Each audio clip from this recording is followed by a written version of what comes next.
Highgate, 1943 to 1947.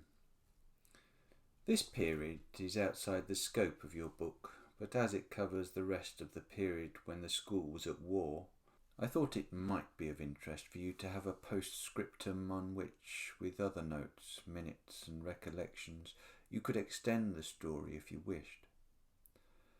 By the beginning of 1943, the war was not very hot so far as London was concerned. The Luftwaffe, after all, had their hands full not only on the Russian front, but also in the Mediterranean area, following the North African landings and the final push ahead from El Alamein. No doubt the school's finances were very sorely stretched by the act of keeping open in London throughout, as well as operating in Devon. But if the Blitz had continued or the German V weapons had come into service earlier, it may well have been that the numbers in the West Country would have risen, and a decision made to suspend operations at Highgate signed DA. The fall in the Devon numbers must have been due to the fact that parents of potential new boys saw little need to incur the extra expense of sending their children to school out of London, and some of those whose children had been there wished to reduce their costs. On both counts, parental decisions would have been different. Besides, the increasing numbers of Commonwealth and American troops here made a return to the conditions of 1939 seem entirely unlikely in early 1943. So back we came in time for the summer term of 1943. Life was somewhat Spartan, but no one really noticed this, as everyone was in the same boat and memories of pre-war conditions were fading. All the senior boarders dined in schoolhouse. The food was always adequate to satisfy us, but how this was achieved within the limits of the rationing system I know not. Most boys brought back at the beginning of each term whatever supplements their mothers could find: jam, mostly homemade, golden syrup, peanut butter or Marmite, etc. Whilst these things are no doubt taken today in just the same way, it must be remembered that your parents were unlikely to find you more than one or at the most 2 pots of jam, since each one you had reduced by that much what the rest of your family could have. The ration was about one £1 jar per person per month at the time. Marmite and peanut butter were not rationed, but as a result, it was often difficult to find any in the shops for sale. It was common practice within the dining room for the boys acting for the week as waiters to dole out as equally as possible what the school itself had put out for consumption by the table at a particular meal. Butter/marge came at the rate of a pat per person at breakfast and at tea, but there were occasional supplemental supplies. The homemade jam brought from home was a part of that, made with the extra sugar ration issued by the Ministry of Food during the summer.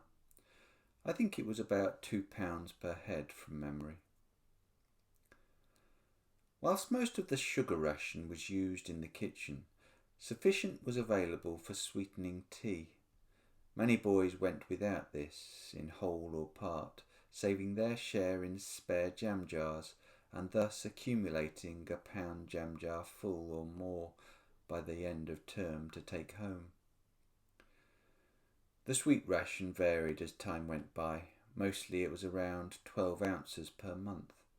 I invariably cashed my coupons in on the first day of each 4-weekly period, a Sunday. Usually I bought palm toffee and spent a happy afternoon quietly demolishing it at one sitting. In between whiles, we could often buy dried bananas at the health food shop in the village. These sticky brown little objects were reasonably sweet and had to suffice to satisfy one's craving when it developed. The cook at SH at this time was a very capable and motherly lady named Miss Richardson, who worked tirelessly with her helpers on our behalf. But help was short, and we had ourselves to carry out other chores than waiting at table, which would have been done anyway. Two boys, Checkley and Falkoff, I think, were the envy of all when the Pate invited them to be the SH boiler men in return for 10 shillings a week each. This at a time when the official pocket money limit was 1 shilling and sixpence. They earned it. Cleaning out the ash and clinker from the boiler was a dirty job, even if it was not too taxing to fill the hopper which supplied the worm feed with fresh fuel. At all events, we got our 2 baths a week, plus an unlimited number of showers after games. I and others supplemented these with cold baths. The technique was to fill the bath in the evening so that the worst chill was off by the morning. Often we went for a run or something like that before plunging in. Another chore, done by rota, was the nightly operation of the potato peeling machine, employing 2 boys at a time to peel for 100+ people a day. One charged the machine and emptied the consignments into a tub. The other dealt with the remaining eyes, etc., which the machine missed. As this was done during evening prep, it was a mixed blessing, particularly if there was essential prep to be caught up with later, but swaps could be privately arranged on heavy prep days. Various details did all manner of other jobs. I took to clipping the holly hedge behind SH and similar work, whilst others weeded and so on. The Admiralty certainly continued to operate HMS President in Big School for quite a year or 18 months, but this did not seem to deprive us of sufficient classrooms, laboratories, etc., so the general daily routine was tolerably normal and would no doubt have been such that any of today's boys would recognise it as his own instantly. Parts of the basement of schoolhouse and the other boarding houses had been strengthened to create air raid shelters, and these were equipped with certain bunks, seats, etc. There was a line from the local telephone exchange to schoolhouse, and a transmission system between schoolhouse and the other houses. Thus, when the siren sounded the alarm, one did not have to tumble straight out of bed. One waited until the bell system sounded the signal that enemy aircraft had crossed the 30-mile line. When the second alarm call indicated that they were within 15 miles, one knew that trouble could be imminent. We provided the manpower for this system with 4 boys a night doing 2-hour shifts from 11 p.m. onwards. One sat in solitary state in Mally's study with the door ajar. As soon as the 30-mile bell went, one was out and down the steps to the bell push in the basement to pass the signal on to the other houses and to the floors above. Then one stayed there, ready to pass on the 15 if necessary, or to relay the signal that the raiders had moved on beyond the 30-mile limit. Once or twice there were 2 or more raids in a night, but it must be said that raids were infrequent in 1943 and early 1944. I and the chap before me had an arrangement to eat crumpets together at the shift change. Sam Hester or I used to wake the other early, having toasted sufficient of the 12 crumpets we'd laid in to start the eating. Then we shared duty until we'd eaten them all. I remember getting a fright one night when my reading was disturbed by the study door creaking. I looked up to see it opening again. Stop. Move again. And stop. I was immediately aware that the light in the hall was casting no shadow into the room. Need I say that the poor unfortunate kitten that poked its nose round the door a few seconds later did not get a pleasant reception. The anti-aircraft guns on Hampstead Heath and elsewhere in the district made a fair noise, and I recollect a supply of fire-watching equipment, including the rather large anti-shrapnel helmets the fire-watchers wore. so I assumed that the elder boys must have done fire watch duty during air raids, although I was never involved in this. There would often be quite a lot of twisted little bits of metal to be found after an air raid as one walked about the streets. It was not sought after as a memento, but if one found a part of the nose cone, of a shell or something else that was scarcer, then these commonly were kept.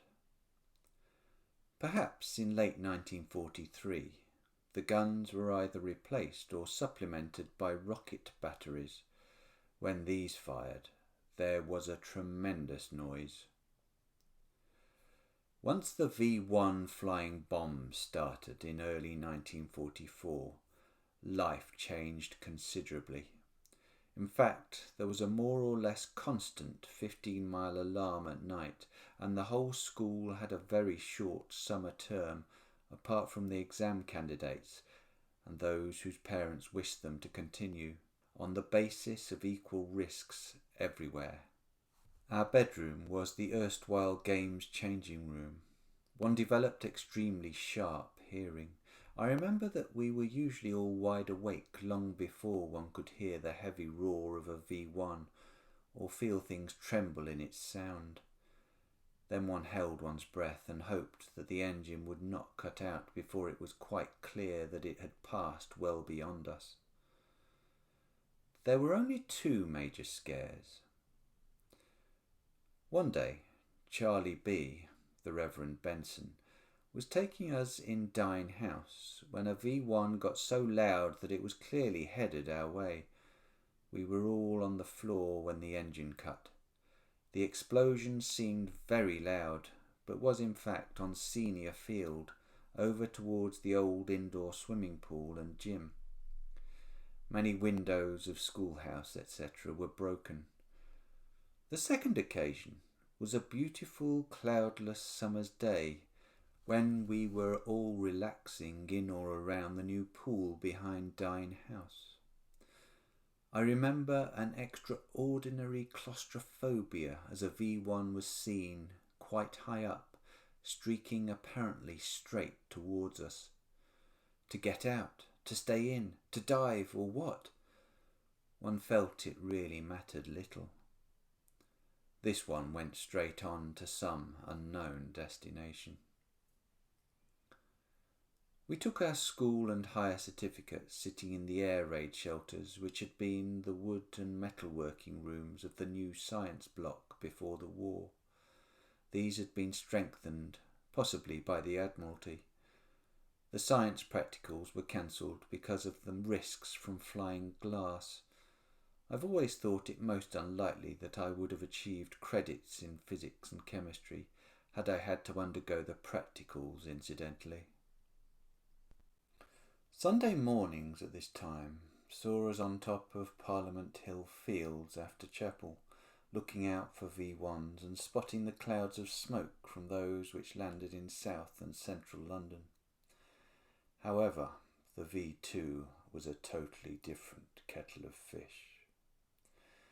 This was the rocket weapon with an explosive head.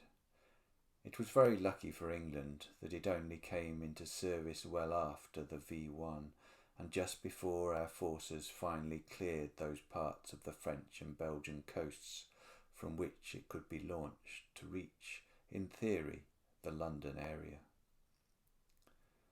The warhead was larger than that of the V1, the explosion louder, larger and much more serious. The only one I can recollect now was that which fell on Woolworth's store at Archway, killing and injuring a lot of people. We certainly thought it was a lot nearer than that at the time. As the V2 gave no warning of its approach, one was perpetually aware that trouble might descend at any moment. Term ended once the exams were over and we all departed for home. The enclosed print from my A1 street guide was marked up at the time to show where V1s and V2s landed in the vicinity of the school. Getting a street guide in 1943 was not a simple matter of wandering into the newsagents in Highgate village. I decided to get one to help in our Sunday afternoon ramblings around London, walks to Speaker's Corner and the like if we were not specifically heading for somewhere by bus. The first step was a trip to the police station to hand in a letter explaining why one wanted a street guide and who you were. Some time later a policeman sought me out at School House and gave me a permit. I had to give this to the newsagent when I purchased the guide. Since it was not immediately clear that the danger was passing, and since V1s and V2s kept coming for a while longer, those of us who lived near enough to the school had to go in by pairs for a couple of nights and days at a time to man the alarm bell system during the holidays. I remember coming up from Denham to do my share with Sam Hester. Mrs. Bell dealt with the catering for this small contingent, but all such duties were a thing of the past by the time the September term began in 1944.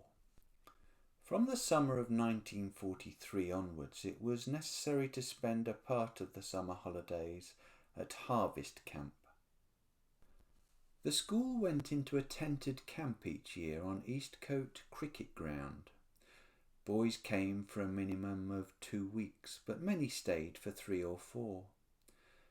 Mally was in charge of the camp and the provision of sandwich lunches, whilst the Middlesex War Agricultural Executive Committee sent lorries every day to fetch us. The work was almost entirely the stooking of corn as it was cut into sheaves. There were 1 or 2 male foremen, but most of the War Ag's permanent staff were land girls.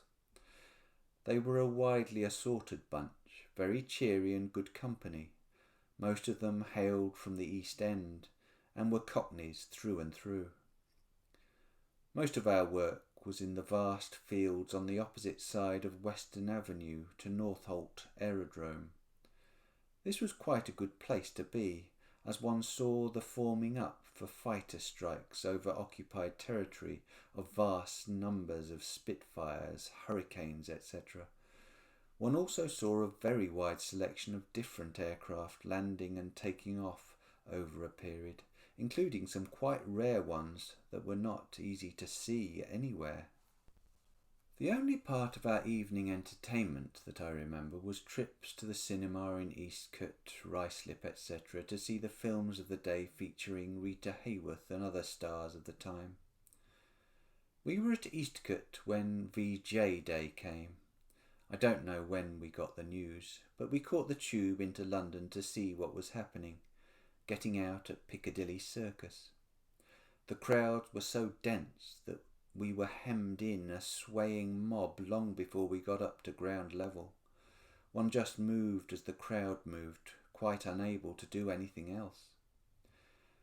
Ultimately we came out into the circus, which was a tightly packed sea of people in every direction, the lampposts, etc., offering the only refuges for those few able to climb them earlier when still unattended.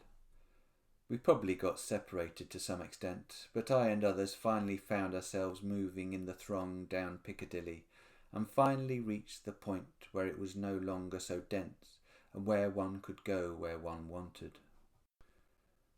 We walked over Green Park, and later joined the crowd, equally dense, in front of Buckingham Palace, and thus shouted our hurrahs when the King and others appeared on the balcony. I remember that a couple of drunken soldiers had acquired a builder's 2-wheeled handcart on which there was a fire. With this they were charging the crowd, which, despite its density, somehow managed to part to let them through. And then there were the couples, oblivious to the world, leaning against lampposts, etc., embraced in never-ending kisses despite the throng and bustle about them. I only saw one attempt at more intimate relations, and those in the crowd nearest to the couple had them back on their feet in a trice. and so finally to a tube station where we found that the trains had stopped at their normal hour, which meant that we, in common with the tens of thousands of others, had to walk all the way from the palace to Eastcote Cricket Club ground. On the way we passed many other celebrations and countless bonfires at the roadside where there had been street parties. Altogether a day to remember. But I have gone a bit too far ahead. After our return to London, Mally started his expeditions, which I must say were extremely enjoyable. One left in whatever company one chose after lunch on a Saturday to meet at nightfall at a predetermined rendezvous, having found out the answer to some unlikely question on the way. We had to be back in time for Sunday evening chapel. In this way we went to Cissbury Ring, Ivinghoe Beacon, Epping, Windsor Great Park and similar places. The questions to be answered varied from what is the name of Sir Richard's wife on her tomb in St. Michael's, Oxfield, to what is Mr. Dicky Wildhammer wearing today at his home at Halfacre Downlands Park. The only requirement was a subsequent written report of where you had been, what you had seen, and any points of interest. Sometimes we cycled, sometimes we hitchhiked, and sometimes we bussed or trained in order to walk in the near locality of the rendezvous. I remember that 2 hitchhikers once got a lift from the traffic lights at the top of Hampstead Lane all the way to Brighton on their trip to Cissbury. As night set in, we would cook and eat our supper around a fire and then finally retire to sleep rough in whatever open-air nook or cranny we had staked out. On one such occasion, Mally and others were ensconced in a haystack and Mally was reading the Times. Michael Pown was woken by a demand to watch the sunrise, but it then turned out that Mally had misread the time of sunrise either in the paper or on a glance at his watch, and that it was still the wee, cold, small hours. On one of these trips I remember stopping at a transport cafe in Slough for a bite to eat, and there on the counter was a leg of ham, a sight one was totally unused to by the end of the war. On another I remember, and this was probably the 1946 season, walking up a long straight slope on the road between Horsham and Dorking. A car came into view at the top and zigzagged from side to side of the road as it came towards us. Finally it crashed into the ditch and the driver got out, holding his steering wheel. One must remember that private cars had been off the road during the war, and that there were still very few about at that time as petrol was still quite severely rationed, so a weekend of cycling was definitely pleasurable in a way that it could not be today. One of Mally's pastimes was bridge during his tenure of office as schoolhouse housemaster, prior to the return of the late Hank Miller. During one such pleasant evening his partner trumped his ace, causing him to give forth one of his best-known witticisms, that it was like a slap in the belly with a wet fish. Many of us remember Mally in these years in connection with cross-country running as much as anything else. We had a lot of fun around the heath and on away fixtures at various harriers' meeting points, etc., travelling across London by bus on Saturday afternoons. In retrospect, I was extremely glad of this training and practice because it so happened that a PT instructor at the Royal Engineers Newark OCTH put me up before the Colonel Sutherland, for slackness in the gym. The Colonel, fortunately for me, said that he could not understand how a member of his cross-country team could really be a slacker in the gym, and decreed that I should be put back a fortnight in my course to join the intake behind, instead of being returned to my unit as unfit to become an officer and a gentleman, the normal fate on these occasions. I did not get reported a second time. The school corps flourished, and we spent a term in each of the many platoons on our way up to taking Certificate A, and then hopefully to become NCOs. The only platoon I remember in particular was that specialising in map reading. The sergeant in charge at the time was John Holmes, who had a flair for the subject and took us through it in a greater detail and to a depth I never later experienced even in the army. His enthusiasm for it was infectious. There were the Hunt and Hennell Cup competitions for drill and tactics, how every house practised for these. I don't know what the standard would have seemed like with the benefit of mature and experienced hindsight, but we certainly put our all into them. The older boys could go on courses during the holidays. I don't know whether the army ran these as an introduction to forthcoming army life, or whether the War Office simply felt that it would help to make school corps keener and more interested. But several people, including John Halford, went on airborne courses for 10 days or a fortnight, and several boys went on 2 or more courses over a period. I myself went on a drill course with the Irish Guards at their depot at Caterham one Christmas holiday. No Guards recruit was allowed out of camp until he had reached a certain standard of proficiency in tidiness of uniform, etc., applied to us as well. But we were not expected to sew missing buttons on the greatcoats we were given to wear whilst there, although we were expected to bring the rest of our kit up to standard. The Guards put a trained soldier in charge of each hut of recruits. Ours had soon taught us how to press our uniforms each night in the required manner while sleeping on them, how to blanco the webbing each night in as little time as possible, to polish one's buttons and badges beyond belief, to iron boots and bull them to shine like patent leather, all tricks which it was extremely useful to know when we actually joined up. Virtually everything happened at the double except on the drill square, on which we spent hours learning to march properly, to swing our arms shoulder high front and rear, to slope, order and present arms to the Guards' high standards. It is the only time that I have actually rubbed raw patches under my arms by swinging them.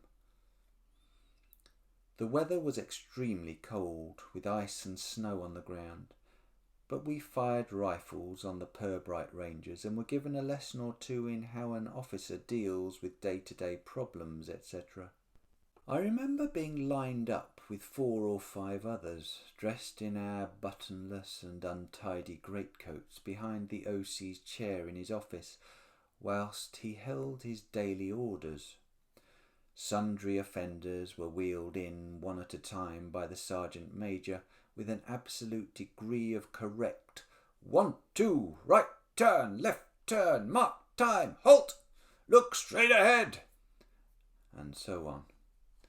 The CSM then read out the charge and the OC dealt with the case. It was embarrassing to be standing behind his chair in front of these extra specially smart offenders, but it was a very good lesson for the future. Many old boys came back to school in their uniforms from time to time when on leave to watch matches, see old friends and so on. We saw them, I think, with a degree of envy as people to emulate. They had become men and were doing something useful. We were particularly intrigued by Captain Falcoff of the Army Fire Service on such a visit. He didn't quite fit in with the usual classifications, a matter of months after leaving school.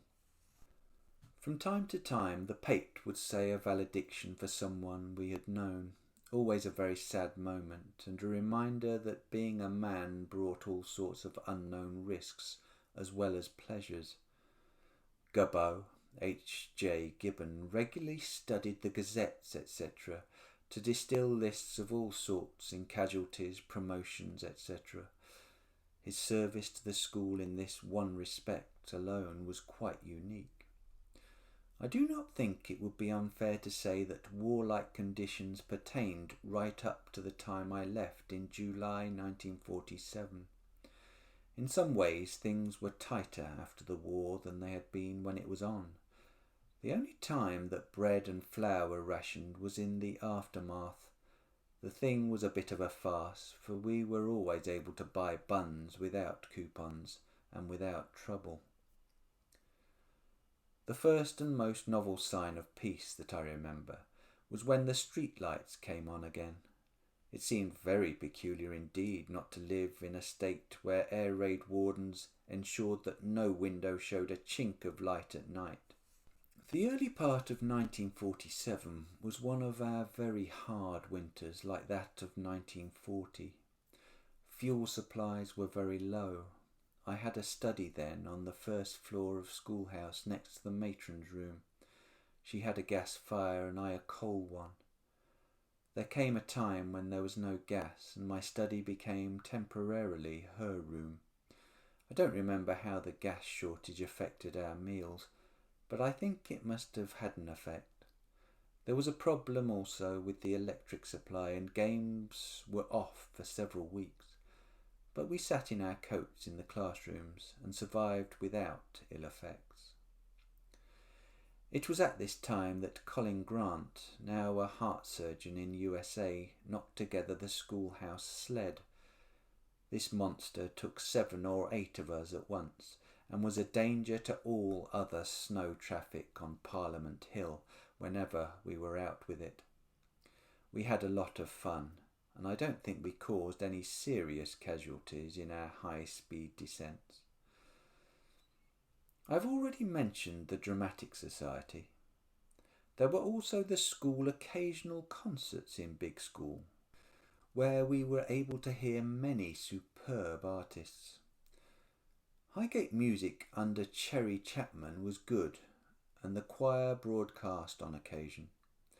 The Christmas Carol service in 1946 was broadcast, and I had the pleasure of reading one of the lessons.